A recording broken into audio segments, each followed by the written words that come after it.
Salut tout le monde, c'est E-Tech et aujourd'hui on va faire le point sur le Samsung Galaxy S8.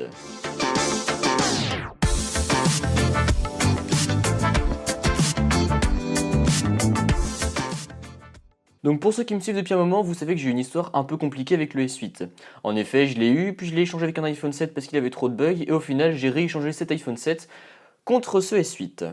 Donc je vous mettrai les liens de toutes ces vidéos, parce que du coup j'ai fait 2 vidéos sur ce sujet dans la description.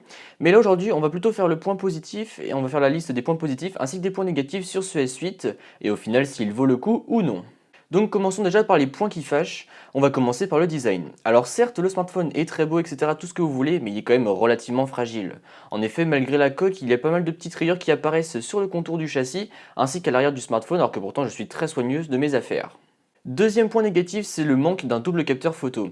Pour certains c'est encore un peu gadget, mais voilà, après l'avoir eu sur le OnePlus 5 et du coup là sur l'iPhone 7 Plus en attendant l'iPhone X, je trouve que c'est vraiment quelque chose que j'aime avoir sur les smartphones, voilà, pouvoir faire de belles photos avec un flou derrière, etc. Et là je trouve que ça manque vraiment sur ce Galaxy S8, et c'est vraiment dommage que Samsung ait attendu le Note 8 pour pouvoir l'intégrer à leur smartphone. Troisième point négatif, là encore une fois c'est quelque chose sur lequel j'ai goûté sur l'iPhone 7 et je ne peux plus m'en passer, c'est les haut-parleurs stéréo.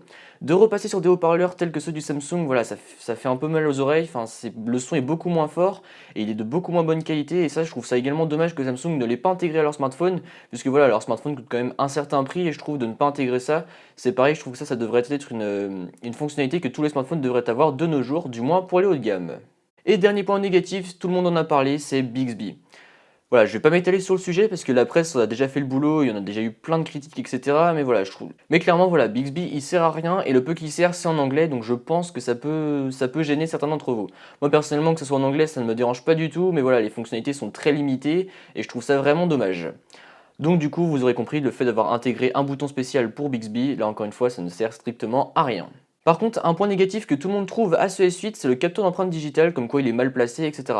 Alors moi personnellement, je ne le trouve pas mal placé du tout. Après peut-être que c'est parce que j'ai des grandes mains, enfin des grands doigts, et donc du coup j'arrive à facilement à y accéder.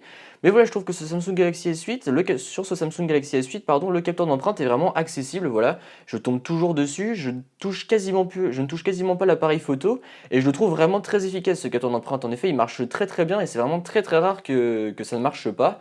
Donc pour moi, c'est plus un point positif qu'un point négatif. Du coup, on enchaîne sur les points positifs, et donc là, deuxième point positif après le capteur d'empreinte digitale, c'est le design. Donc oui, je vous avais dit qu'il était fragile, etc. Mais voilà, ce smartphone, il est quand même magnifique. Son écran avec un ratio 18/9 est juste magnifique, il est très très bon. Le ratio écran et taille du smartphone est parfait également, et je trouve que voilà, il est quand même très très bien fini malgré la fragilité des matériaux utilisés.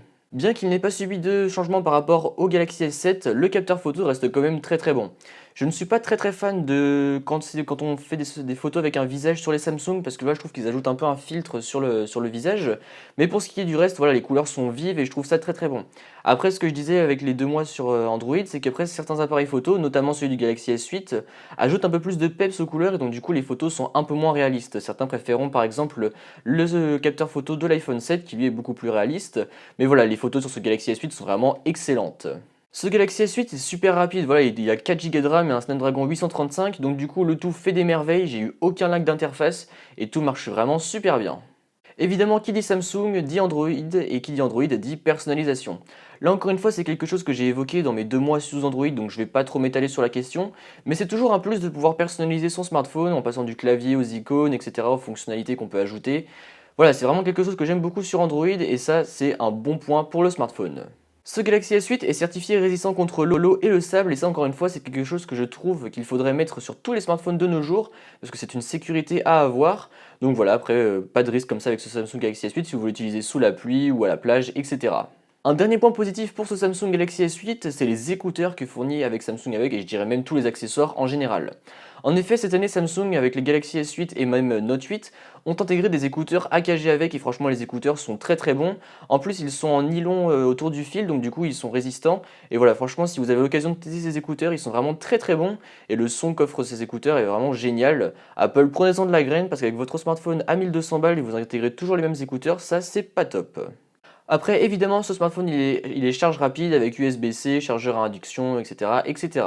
Donc pour moi, il faut totalement craquer pour ce smartphone. Il est beau, il est rapide, l'appareil photo est bon, il est résistant à l'eau, Le design est quand même magnifique malgré ses fragilités. Donc si vous avez le budget et vous avez envie de changer de téléphone, franchement, foncez vers ce Samsung Galaxy S8.